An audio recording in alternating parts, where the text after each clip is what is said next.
ফুলের মতো মেয়েটি সে, মানুষের সেবা করে ঘেমে নিয়ে ক্লান্ত শরীরে চোখ দুটি বন্ধ করে স্বস্তির নিঃশ্বাস ফেলে একটু বিশ্রাম নিতে গিয়েছিল। এটাই কি বড় অপরাধ তার? কতগুলো নরপিশাচ এসে তাদের হিংস্রতার পরিচয় দিয়ে তাকে নির্যাতন করে চলে গেল। কেউ কিছু করতে পারল না। থুরি, করতে পারল না নাকি করতে চাইল না, এটাই বড় প্রশ্ন। এই নির্যাতন 20 বা 21 পেরোলে শুরু হয় এমনটা নয়। এই নির্যাতন তো ছোট থেকে শুরু হয়। সেই যে পাড়ার কাকু একটি লজেন্স দিয়ে হাতটা বুকের কাছে নিয়ে আদরের বাহানায় বাচ্চাটিকে ছোঁয়ার চেষ্টা করে, ঠিক তখন থেকে নির্যাতন শুরু হয়ে যায়।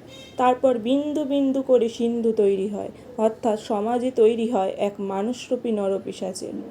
এক এক করে লাশ হয় বহু তিলোত্তমার। আর মা বাবা বলে, চুপ কর তো, বললে আর মান সম্মান থাকবে না, লোকে তোকে খারাপ বলবে। কেন? মান সম্মান তো মেয়েদের যাওয়ার কথা না, লোকে তো মেয়েদের খারাপ বলার কথা না। কারণ অন্যায় তারা করেছে। তারা বলতে সব পুরুষদের বোঝানো হয়নি, কিংবা শুধু কয়েকজন পুরুষকেও বোঝানো হয়নি। অনেকটা লজ্জা নিয়ে বলতে হচ্ছে, এই ঘৃণ্য কাজে জড়িত ছিল একটি মেয়েও। ছি, সমাজ কোথায় এসে দাঁড়িয়েছে! সমস্ত অভিভাবকদের বলছি, মেয়ে বড় হলে মেয়েকে হাফ প্যান্ট পরা বন্ধ না করে ছেলের নজর খারাপ হলে তাকে দুগালে দুটি ঠাটিয়ে চড় মারুন। দেখবেন তাতে হাজারো তিলোত্তমা ওই নরপিশাচদের হাত থেকে বেঁচে যাবে।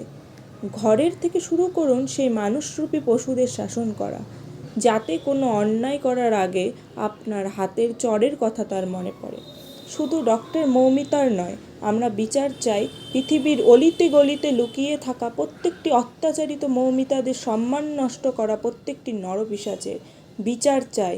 এবার আমরা বিচার চাই। কলমে অঙ্কিলা, কণ্ঠে অঙ্কিলা। নমস্কার।